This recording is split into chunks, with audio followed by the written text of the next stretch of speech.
స్వచ్ఛమైన నాణ్యమైన గౌదర్పార్ పూజా ఉత్పత్తులు www.gaudarpar.com ద్వారా ఆన్లైన్ లో ఆర్డర్ చేయండి. మీ ఇంటిని దేవాలయంగా మార్చుకోండి.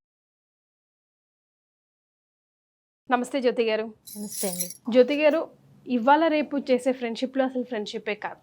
యాక్చువల్ ఫ్రెండ్షిప్ అంటే ఏంటో మనం కొన్ని సినిమాల్లో చూసాం. అట్లా మన పురాణాల్లో ఏదైనా స్ట్రాంగ్ స్టోరీ ఉందా? అసలు పిల్లలకి తెలియడానికి ఫ్రెండ్షిప్ అంటే ఎలా ఉండాలి, స్నేహితులు అంటే ఎవరిని ఎగ్జాంపుల్గా తీసుకోవాలి అన్నట్టుగా. ముందుగా మనందరికీ ఒక బెస్ట్ ఫ్రెండ్ ఉంటారు. అంటే మన జీవితంలో ఎంతమంది ఫ్రెండ్స్ ఒక బెస్ట్ ఫ్రెండ్ అన్నట్టు మనం పెట్టుకుంటాం. అది కాకుండా అందరికీ కూడా ఒక కామన్ ఫ్రెండ్ ఉన్నాడు. ఇప్పుడు మాటల్లో చెప్పుకోవాలంటే అతను ఎవరు అంటే భగవంతుడు. ఎందుకంటే భగవంతుడిని మనం ఎంత స్నేహితుడిగా చూస్తే అంత స్నేహితులకి మనం చక్కగా అన్నీ చెప్పుకుంటాం, మనస్ఫూర్తిగా మాట్లాడుకుంటాం. ఇది ఎంతైనా సత్యం, కాదనడానికి లేదు. ఇంట్లో అక్క చెల్లెలతోనూ, అన్నదమ్ములతోనూ, భార్య భర్తతోనూ, భర్త భార్యతోనూ, అత్తమామలతోనూ, ఒక్కొక్కసారి తల్లిదండ్రులతో కూడా మనం అన్నీ అంటే మనకి జరిగినవన్నీ ఏ ఫిల్టర్స్ లేకుండా మనసు విప్పి అది మంచిదైనా చెడ్డదైనా ఏదైనా చెప్పుకోగలిగేది ఒక బెస్ట్ ఫ్రెండ్. చాలా ధైర్యంగా చెప్పుకుంటాం. అమ్మో చెప్తే ఏమవుతుందో అని అనుకోకుండా చెప్పుకుంటాం. ఇంకా వేరే చెప్పుకున్నా చాలా ఆలోచిస్తాం చెప్తే ఏమవుతుందని. అంటే మనందరికీ ఇంకా అందరికన్నా బెస్ట్ ఫ్రెండ్ అంటే భగవంతుడు. ఆయన దగ్గర మనం ఏది దాచలేము అన్న విషయం మనకి తెలుసు. ఎందుకంటే ఆయనకు మన గురించి అంతా తెలుసు. అంటే ఆయనతో ఎంత స్నేహంగా మనం ఉంటే, ఎంత స్నేహంగా మనం మాట్లాడగలిగితే భగవంతుడితో అంత చక్కగా మన జీవితం ఉంటుంది, అంత ఆనందంగా మనం ఉంటాం. అంతే కదా. ఎందుకంటే స్నేహితులతో చక్కగా పంచుకుని వాళ్ళు కూడా మనతో ప్రేమగా ఉంటే అదొక ఆనందం. అది పూర్తిగా ఇక్కడ పంచుకోవడమే ఉంటుంది. అక్కడ నుంచి ఎలాంటి సజెషన్స్ రావు కదా జ్యోతి. రావు. కానీ భగవంతుడు ఉన్నాడు అనే నమ్మకంతో చెప్పుకోగలిగితే, మాట్లాడుకోగలిగితే, అలా మీరు చేసి చూస్తే ఖచ్చితంగా అక్కడి నుంచి కూడా ఏవో ఒక సూచనలు వస్తూ ఉంటాయి. ఆయన అలా వచ్చేయడు, కానీ ఏదో ఒక రూపంలో కనిపిస్తూ ఉంటుంది. కాకపోతే అంత ప్రేమతో చెప్పుకోగలగాలి. సరే, అయితే మనకి స్నేహితులు అనేటప్పటికీ పురాణాల్లో కృష్ణుడు కుచేలుడు అని చెప్తూ ఉంటారు. వాళ్ళిద్దరి గురించే చెప్తారు. ఎందుకు అంటే ముందుగా మనం తెలుసుకోవాలి, మనము ఎవరైనా మనకి స్నేహితులు అంటే అవును 2వ క్లాస్ నుంచి మేము చదువుకున్నాం అని చెప్తాం. లేకపోతే లేదు మేము చిన్నప్పటి నుంచి ఫ్రెండ్స్ అని అంటాం. అంటాం. లేదు అంటే మా ఇంటి పక్కనే కాబట్టి మేము కలిసి పెరిగాం అంటూ ఉంటారు. మనకి ఆ అనుబంధం ఉంటుంది. అప్పుడే మనం బెస్ట్ ఫ్రెండ్ అవుతారు. అంతే కదా. తర్వాత ఎప్పుడో పెద్దయ్యాక విడిపోవడం అనేది ఎప్పుడో ఉంటుంది.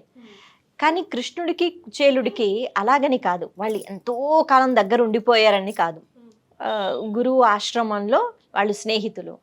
అయితే ఆ తర్వాత జీవితాంతం అప్పుడు ఫోన్ నంబర్లు ఉండడము, ఫోన్లు చేసుకోవటాలు, వాట్సాప్లు ఇవేం లేవు కదా.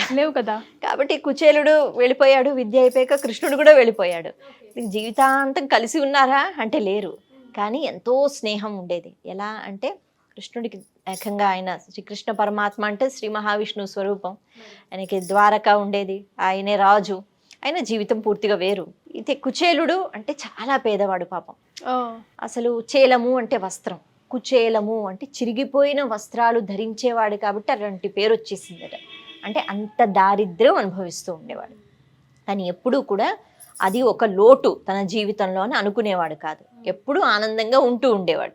ఎప్పుడూ ధర్మంతోనే ప్రవర్తిస్తూ ఉండేవాడు. ఎప్పుడు భగవంతుడి దగ్గరకు వెళ్ళి భగవంతుడా నాకు ఇది లేదు అని అడిగేవాడు కాదు. తృప్తితో ఉండేవాడు. కాబట్టి భగవంతుడి దృష్టిలో ఆయన ఐశ్వర్యవంతుడు, లోకం దృష్టిలో ఆయన వస్త్రాలు కానీ లేకపోతే తినడానికి లేదు కాబట్టి విపరీతమైన దరిద్రాన్ని అనుభవిస్తున్నాడు. ఆయన బాగానే ఉండేవాడు. కానీ ఇల్లు సంసారము పిల్లలు అన్నాక జీవితం గడవాలి కదా. వాళ్ళ ఆవిడ ఒకరోజు చెప్తుంది, కృష్ణుడు ఉన్నాడు కదా, మీ స్నేహితుడే కదా, ద్వారకకు రాజు కదా, వెళ్ళి అడిగితే ఏదైనా ఇస్తారు అని. ఇతనికి ఇష్టం లేదు, కానీ తినడానికి ఇంట్లో ఏం లేదు కదా, భార్య ఒత్తిడి చేస్తోంది కాబట్టి కృష్ణుడే అని వెళ్ళారు. తెలిసిన కథే, కాకపోతే తత్వం తెలుసుకుంటున్నాం మనం. అయితే ఉత్తి చేతులతో ఎలా వెళతారు? అందుకని మన ఇంట్లో ఒక పిడికిడి అటుకులే ఉన్నాయి, అది తప్పితే వాళ్ళ ఇంట్లో నిజంగా తినడానికి కూడా ఏం లేవు. ఆ అటుకులే మూట కట్టి ఇస్తుందట. స్నేహితుడి దగ్గరికి వెళ్తున్నావు కదా, ఉత్తి చేతులతో ఎలా వెళ్తారని ఆ అటుకులు పట్టుకుని ఒక చిరిగిపోయిన గావంచ పై వస్త్రం ఉంటుంది కదా, అందులో కట్టుకుని బయలుదేరాడు. అక్కడికి వెళ్ళిన తర్వాత అసలు ఆ వేషధారణ చూస్తున్న, ఏమిటి నువ్వు కృష్ణుని యొక్క మిత్రుడివా అని ఆ సైనికులు అలా చూస్తున్నారట. లోపలికి పంపించాలా వద్దా అన్నట్టుగా. ఎందుకంటే మహారాజులు, ఋషులు, మునులు, దేవతలు వస్తూ ఉండేవారు కృష్ణుడిని కలవడానికి. అటువంటిది కుచేలుడు వస్తే కాకపోతే అవును అని చెప్పిన వెంటనే వాళ్ళ ఒక మాట లోపల అంతఃపురంలో కృష్ణుడికి చెప్తే ఆయన ఒక్క దూకు దూకి చక్కగా మంచం మీద ఉన్నాడట. ఒక్క దూకు దూకి అంటే అంత ఆయనకే అంత ఆనందం, అబ్బా వచ్చాడా కుచేలుడు అని పరిగెత్తుకుంటూ ఆయనే అంతఃపురం నుంచి బయటికి వచ్చేసి, అంటే ఇంతలా ఎవరు చూశారు అంటే వ్యాస భగవానుడు ఇవన్నీ భాగవతంలో అందించారు. కారణం ఏమిటి అంటే ఎంత ఉన్నా ఎలా ఒదిగి ఉండాలి, ఎంత లేకపోయినా ఎలా ఆనందంగా ఉండాలి మనం నేర్చుకోవాలి. కాబట్టి ఇలా ప్రతి చిన్న సంఘటన యొక్క వర్ణన ఉంటుంది. అంటే ఆయన అంత సంతోషంగా సరే రానివ్వు నా దగ్గరికి అని అనలేదు, ఈయనే పరిగెత్తుకుంటూ వెళ్ళాడు. వెళ్ళి ముందు చక్కగా కౌగిలించుకున్నట్ట, ఎంతో సంతోషం. బా మిత్రమా నువ్వు ఉన్నావా, వచ్చావా, ఎన్నేళ్లకా నేను గుర్తొచ్చాను అనేటట్టుగా గబగబా లోపలికి తీసుకొచ్చాడు. అందరూ ఆశ్చర్యపోతున్నారట, ఇదేంటిది అంటే మనకు బాగా కావాల్సిన వాళ్ళే కదా మనం లోపల దాకా తీసుకెళ్తాం. అందరూ మనకి బయటే కూర్చుంటారు ఎవరు వచ్చినా, ఇంక మన లోపల దాకా అంటే అంతఃపురంలోకి ఆయన గదిలోకి కూడా ఆయన తీసుకుని వెళ్తున్నాడంటే అందరూ ఆశ్చర్యపోయారు. రుక్మిణిని పిలిచారు, కాళ్ళు కడగమన్నారు, బంగారం పళ్ళెం పెట్టారు, ఈయనే కాళ్ళు కడిగారు. బ్రాహ్మణుడు కదా కుచేలుడు కాబట్టి తీసుకుని శిరస్సు పైన వేసుకున్నారు. ఇవన్నీ చేయవలసిన అవసరం లేదు, కానీ అంత ఇష్టం ప్రేమ. అయితే ఇలా చెప్పుకుంటూ పోతే ఈ కథ ఎక్కువైపోతుంది, అంటే అందులో ఉన్న తత్వం మనం చెప్పుకుంటున్నాం. ఇదంతా జరిగిన తర్వాత చక్కగా మంచి విందు అన్నది పెట్టారు. అప్పుడు ఆలోచిస్తున్నట్ట కుచేలుడు, ఇలా ఉన్నాడు ఈయన రాజుగా ఉన్నాడు, నేను తెచ్చిన అటుకులు అసలు అది ఏమన్నా బహుమత, నేనేమి ఇస్తాను, ఆ వైభవం అంతా చూసి కృష్ణుడికి తెలుసు కదా, అవును అన్నట్టు ఏదో తీసుకొచ్చావు కదా నా కోసం ఇవ్వు అన్నట్టు. అంటే సరే అని ఇస్తే పిడికిడే కదా, అవి ఇలా తీసుకుని కొద్దిగా నోట్లో వేసుకున్నారట. నోట్లో వేసుకున్న వెంటనే మనకి ఏ వర్ణన ఉంటుంది అంటే మొత్తం ఆ భువనంలో ఉన్న అంటే మొత్తం ఈ లోకాలని చెప్తారు కదా, అన్ని లోకాల్లో ఉన్న జీవుల కడుపులు నిండిపోయాయిట అకస్మాత్తుగా. ఎందుకు అంటే కృష్ణుడే అంతా నిండి ఉన్నాడుగా, శ్రీ మహావిష్ణువు. అలా కొంచెం వేసుకున్న వెంటనే మొత్తం అందరూ తృప్తి పడ్డారనమాట. అన్ని జీవులు చక్కగా భోజనం చేసినట్టు అయిందట. మళ్ళీ ఇంకొంచెం వేసుకున్నారట, ఇంకొంచెం వేసుకున్న వెంటనే సమస్త ఐశ్వర్యం ఆయన ఇచ్చేసినట్టే, ఇది పుచ్చుకున్నందుకు అది బయటకి కనపడదు. ఇంకొంచెం వేసుకుంటూ ఉంటే లక్ష్మీదేవి ఆపుతుందట. లక్ష్మీదేవి అంటే రుక్మిణి రూపంలో ఆపి, స్వామి ఏం చేస్తున్నారు, మీరు ఈ మాత్రం కూడా తినేశారు అంటే ఇప్పటికీ మీరు అన్నీ ఇచ్చేసినట్టు ఇప్పుడు నన్ను మిమ్మల్ని కూడా ఇచ్చేసుకుంటారా కృష్ణుడికి అంటే కుచేలుడికి, కాబట్టి ఆగండి ఆగండి అని ఆవిడ ఆపుతుందట. అంటే భగవంతుడికి ఆ మాత్రంగా ఇస్తే భగవంతుడు తిరిగి ఎంత ఇస్తాడో లెక్క కట్టలేం మనం, అది అందులో ఉన్న ఉద్దేశం. అలాగ ఆపిన వెంటనే సరే అని చెప్పి అక్కడున్న వాళ్ళకి కూడా తినండి తినండి మా మిత్రుడు తెచ్చాడని కొంచెం ఇచ్చి రుక్మిణికి కూడా కొంచెం ఇచ్చేస్తాడట. ఆగిపోయాడట. అంటే అంత భగవంతుడు ఇచ్చేశాడు, కానీ అది బయటికి కనిపించిందా, కనిపించలేదు. ఆ రోజంతా గడిపారు. మన్నాడు దేనికోసం వచ్చాడు, అడగడానికి వచ్చాడు, కానీ అడగలేకపోయాడు. ఎందుకు అంటే ప్రేమ చూసి పొంగిపోయాడు. ఆ ప్రేమకే తృప్తి అయిపోయింది కాబట్టి మళ్ళీ వెళ్ళిపోతున్నట్ట. కృష్ణుడు కూడా నీకు ఇవి ఇచ్చాను అని ఏమీ చెప్పలేదు, వెళ్ళిపోతున్నాడు. ఇంటి దాకా వెళ్ళిపోతున్నట్ట. వెళ్ళిపోతుంటే అప్పుడు గుర్తొచ్చింది, అవును నేను భార్య అడుగుతుంది కదా ఇప్పుడు, దేనికోసం వెళ్ళావు, దేనికోసం వచ్చావు ఆలోచిస్తూ అనుకున్నట్ట. ఎందుకు ఇలా జరిగింది, సరే నేను అడగలేదు, కృష్ణుడికి తెలియదా నా అవస్థ చూశాడు కదా, చూసిన తర్వాత ఏదో ఒకటి నా చేతిలో ఎందుకు పెట్టలేదు అని ముందు అనుకున్నట్ట. ఆ తర్వాత అనుకున్నాడు, బహుశా ఏవైనా పెట్టుంటే నేను ఇంకా నా జీవితం హాయిగా ఉంటుంది కదా, సుఖంలో కృష్ణుని మర్చిపోతానేమో, ఒకటి ఇలా దుఃఖంగా ఉంటేనే కృష్ణుడు గుర్తుంటాడని పెట్టలేదేమో, ఆయనకి ఇష్టం లేకపోతే ఎందుకు, ఆయన పెట్టలేదంటే పర్వాలేదు నేను అదే స్వీకరిస్తాను అని నడుచుకుంటూ వెళ్తున్నట్ట. చూస్తే అక్కడ తన పూరె గుడిసె లేదు, పెద్ద భవనం ఉంది. అక్కడ భార్య చక్కగా పట్టు వస్త్రాలు వేసుకుని ఆభరణాలు పెట్టుకుని, అదొక మాయ జరిగింది, అదొక ఇంద్ర భవనంలా ఉంది. అష్టైశ్వర్యాలు అంటారు కదా, అవన్నీ ఉన్నాయట.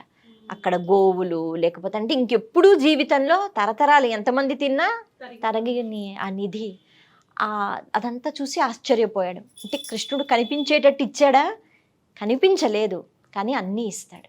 అంటే భగవంతుడు దేనికి లొంగిపోతాడు, స్వచ్ఛమైన ప్రేమ. ఇది ఉండాలి స్నేహంలో, అంతేగాని నీకెంత ఆస్తి ఉంది నాకెంత ఆస్తి ఉంది చూసావా నా హోదా ఎంతో అని. మరి దీనికి పూర్తిగా భిన్నంగా ఎక్కడ ఉంటుంది అంటే ద్రోణుడు అలాగే ద్రుపదుడు, ద్రోణాచార్యుల వారు మనకి తెలుసు, కౌరవులకి పాండవులకి గురువు. అలాగే ద్రుపదుడు అనే ఒక మహారాజు, వీళ్ళిద్దరూ భరద్వాజ ఆశ్రమంలో విద్య నేర్చుకున్నారు. అయితే ద్రుపదుడు అప్పటికి యువరాజు కదా, ఆయనకి తెలుసు ఆయన విద్య నేర్చుకున్న తర్వాత రాజు అయిపోతాడని. ఆయన అన్నట్ట ద్రోణాచార్యులతో, నువ్వు విద్య అంతా నేర్చేసుకున్న తర్వాత నా దగ్గరికి వచ్చాయి, మన ఇద్దరం కలిసి బ్రతుకుదాం, నీకు కొన్ని రాజ్యాలు కూడా నేను ఇచ్చేస్తాను అని వాగ్దానం చేస్తారట. చేస్తే ద్రోణుడు ఏమీ అనలేదు, సరేను ఊరుకున్నాడు. ద్రుపదుడు వెళ్ళిపోయాడు, ఆయన మహారాజు అయిపోయాడు పాంచాల రాజ్యానికి. ద్రోణాచార్యులు వారు పిలిచాడు కదా అని వెళ్ళిపోలేదు. కాకపోతే ఆయన తర్వాత వివాహం చేసుకుని అశ్వత్థామ పుట్టిన తర్వాత విపరీతమైన దారిద్ర్యం అనుభవించారట. ద్రోణాచార్యులు వారు అప్పటికి ఇంకా గురువుగా కాలేదనమాట, అంటే కౌరవులకి పాండవులకి. ఆయన బ్రాహ్మణులు యాచించేవారు, భిక్ష స్వీకరించి జీవితాన్ని గడుపుతూ ఉండేవారు. కాబట్టి ఒకానొక సమయంలో ద్రోణాచార్యుల వారికి ఇంట్లో పిల్లాడికి అంటే అశ్వత్థామకి పాలు పెట్టే పరిస్థితి కూడా లేదు, అంత దారిద్ర్యం అనుభవించారు. అప్పుడు ఆయన గుర్తుకు వచ్చింది, ద్రుపదుడే చెప్పాడు కదా కొన్ని రాజ్యాలు ఇస్తాను, ఇవి ఇస్తాను. సరే అవి ఏమీ నాకొద్దు, కొన్ని గోవులు ఇస్తే ఆ గోవులతో పాలు తీసుకుని పిల్లాడికి భోజనం అవుతుంది, అలాగే యజ్ఞాలు హోమాలు చేసుకుంటాను, వాటితో జీవితం గడుపుతానని ద్రుపదుడి దగ్గరికి వెళ్తాడు. వెళ్ళిన వెంటనే ఆ వేషధారణ చూసి, నువ్వేమిటి, సరే ఎప్పుడో చెప్పాను కానీ నువ్వేమిటి అంత ధైర్యంగా ఎలా వచ్చావు నాకు మిత్రుడు అని చెప్పుకోవడానికని నానా మాటలని అవమానిస్తాడు. ఇప్పుడు నీ దగ్గర ఏముంది అంటే ఇలాంటి వాళ్ళు నాకెందుకు మిత్రులు అనేటట్టుగా మాట్లాడతాడు. కాబట్టి ద్రోణాచార్యులకి అప్పుడే ఎంతో విద్య వచ్చు అని ఆయన ఏ విద్య ఉపయోగించి ఆయనకు శపించవచ్చు, లేకపోతే ఒక బాణం తీసి వేసేయచ్చు, ఇంత మాట అంటావా, ఏమీ అనకుండా నెమ్మదిగా ఆయన బయటకు వచ్చేసారు. ఒకటి అంత స్నేహం పాటించినా అక్కడ ఏది అడ్డొచ్చింది, హోదా వచ్చింది, ఐశ్వర్యం వచ్చింది. అక్కడ ప్రేమ లేదు ద్రుపదుడికి. తను అన్నా ఆ మాట మర్చిపోయాడు. రాజ్యాలు ఇవ్వడం కాదు, కొన్ని గోవులు ఇవ్వని అడిగాడు. ఒక రాజుకి ఎంతసేపు ఒక 2-3 గోవులు ఇవ్వడం, కానీ అంత అవమానం చేసి పంపించేశాడు. కాబట్టి స్నేహానికి ఏది ఉండాలి ఏది ఉండకూడదు అన్నది మనకి పురాణాలు కూడా చెప్తాయి. అలా అక్కడి నుంచి వచ్చేసి ఆయన ఈ హస్తినాపురానికి వచ్చినప్పుడు అక్కడ భీష్మాచార్యుల వారు ఈయన విద్య నైపుణ్యం చూసి గురువుగా పెట్టుకుని చక్కగా మంచి భావన ఇచ్చి ఆయన ఆర్థిక స్తోమత అన్నది అప్పుడు పెరిగింది, వేరే విషయం. ఆయన విద్య నేర్పించిన తర్వాత గురుదక్షిణగా ఏం కావాలి అంటే ఆ ద్రుపదుణ్ణి తీసుకుని వచ్చి నా దగ్గర నించోబెట్టండి అన్నారట ద్రోణాచార్యుల వారు. అప్పుడు అర్జునుడు వెళ్ళి ద్రుపదుణ్ణి బంధించి తీసుకొచ్చి నించోబెడతాడు. స్థాయి అన్నది ఎప్పుడూ ఒకలా ఉండిపోదు, మారుతూ ఉంటుంది. మారనిది ఏంటి అంటే స్వచ్ఛమైన ప్రేమతో కూడిన స్నేహం. ఇలాంటి స్టోరీస్ పిల్లలకి అప్పుడప్పుడు తప్పనిసరిగా వినిపించాలండి. అంటే చెప్తుంటే కూడా ఎంత ఇన్స్పైరింగ్గా ఉందో. తెలిసిన స్టోరీ అయినా కూడా ఒక్కసారి మనలో ఉన్న మనస్తత్వాన్ని తట్టి లేపినట్టు, ఒక్కసారి అలా ఆగి ఆలోచిస్తున్నట్టు, ఆలోచించాల్సిన అవసరం ఉన్నట్టు అనిపిస్తుంది. చాలా సంతోషం జ్యోతి గారు, ధన్యవాదాలు.